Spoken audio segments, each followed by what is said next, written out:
Hello everyone, my name is Ernest Tondera and welcome again to another episode of Quick Fix Auto Services latest news and detailed information about cars. Today we're going to share with you information about vehicle coolant system. What is it? What does it do? Why there are so many different kinds of coolants, and is it safe to mix different brands? And how can I tell it's gone bad? And which one should I use in my car? Well, we all know to check the coolant level, and we sometimes know the different kinds of coolants available for the system. But do you understand why there's such a variety available? And do you have a true understanding of engine coolant and know exactly what it does and how it protects the vehicle's engine? Cooling problems can usually be traced to a few common sources, so you may be able to pinpoint the issue. Preventive maintenance can limit some cooling system issues, but if your vehicle temperature's gauge is going crazy, the temperature warning light or check engine light is on, you'll need to take action. The most common coolant issue is low fluid caused by a leak. Hoses can become cracked or worn, and leaks can form around connections or the hose themselves. We've all seen cars on the roadside with steam pouring from under the bonnet. And in many cases, this can be due to problem with the cooling system, like an overheating radiator. Today's engine produce higher power and torque from smaller engine's capacity. And they can also run the air conditioning system, power steering, and vast array of electrical and electronic equipment, all confined in engine bay. The fact is, vehicle engine produces enormous amounts of heat that must be dealt with. This is where the engine cooling system comes in.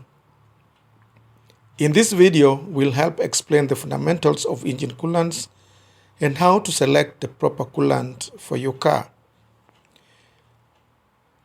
Coolant is used as the transfer medium for the heat energy produced by the engine during the combustion of air and fuel, or the heat from electrical components of an electric vehicle. The more energy that can be absorbed, the better the process of heat transfer from the engine to the radiator, where it dissipates into the atmosphere, lowering the coolant temperature. This ability to absorb energy is referred to as heat capacity, which is in effect the amount of energy used to raise the temperature of the coolant. The more energy it takes, the better the coolant will work. Now, this is a typical way how engine coolant system works. There's a thermometer that regulates the flow of coolant and engine temperature. Failure points can be switched or fan, and over time coolant temperature gets out of chemical balance. Coolant fails, causing corrosion, and leaks lead to overheating. Freeze and expansion plugs can fail. Contaminated coolant can damage the cooling system parts. Proper cooling system service can prevent clogged passages. Dirty radiator can lead to overheating. Failed pressure cap can also lead to overheating. Also floor blower, fan, heater valve, and heater core.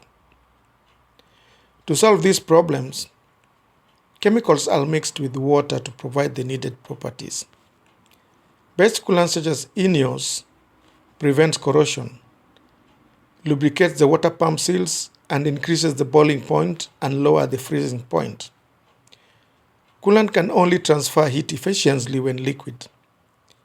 If it cools, it boils into a vapor and cooling efficiency drops dramatically. Because of this, the cooling system operates under high pressure to increase coolant boiling point, maintaining cooling efficiency. Because the cooling system contains heat and pressure, do not remove the radiator cap when the cooling system is hot.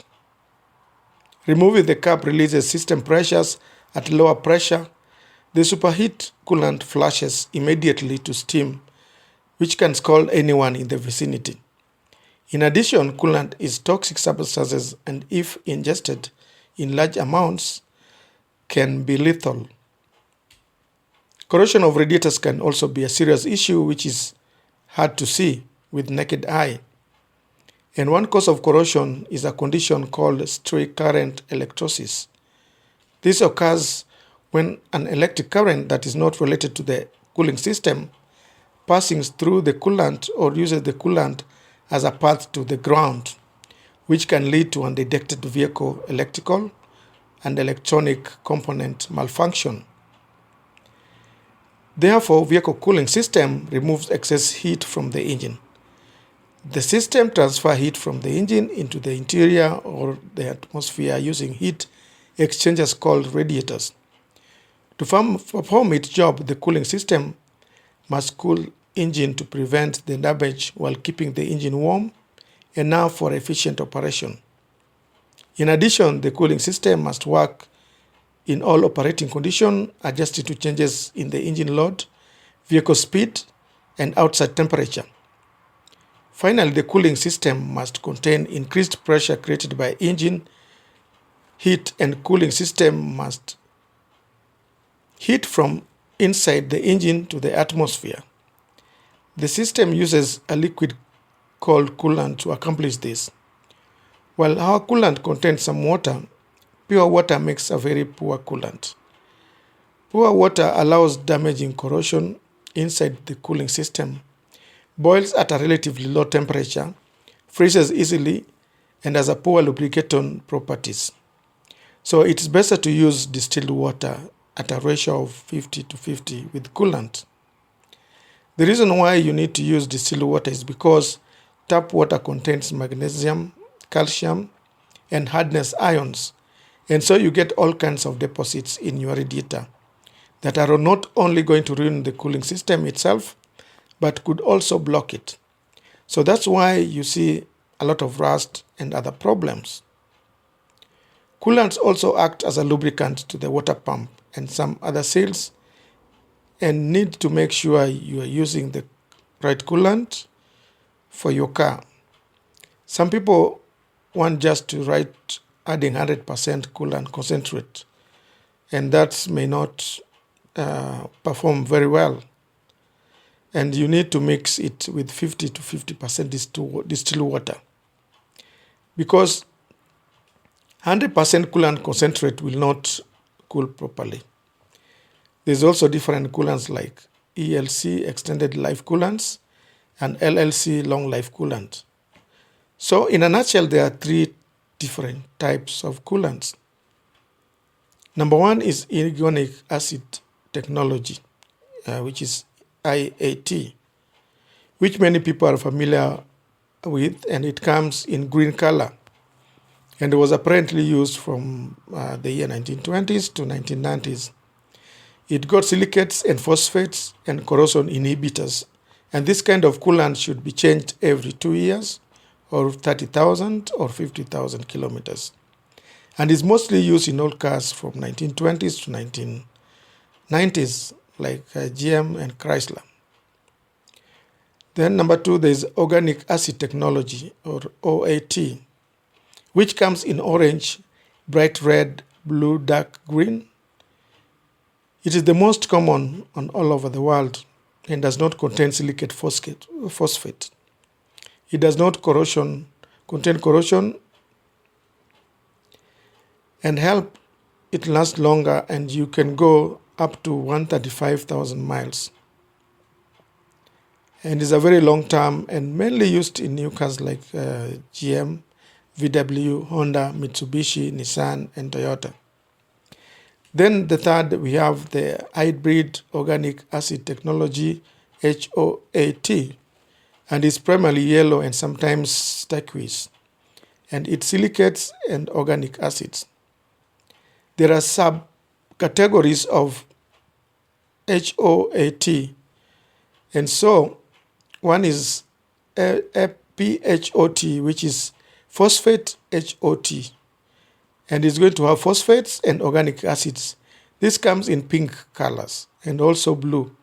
So are mainly used in Toyota, Nissan, Honda, Hyundai, Kia, and other vehicles. Another subcategory is SOHT, or the silicate HOAT. So it has silicate and organic acids and is mainly purple color.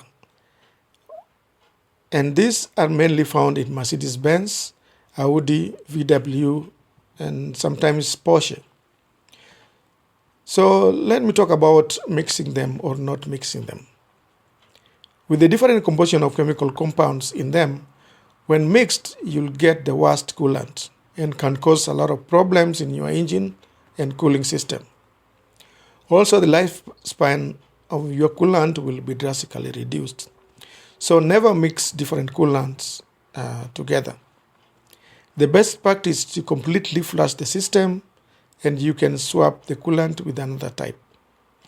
Lastly, confirm with your manual and follow manufacturer recommendations about the coolant that is good for your vehicle and the flushing period for the proper car maintenance.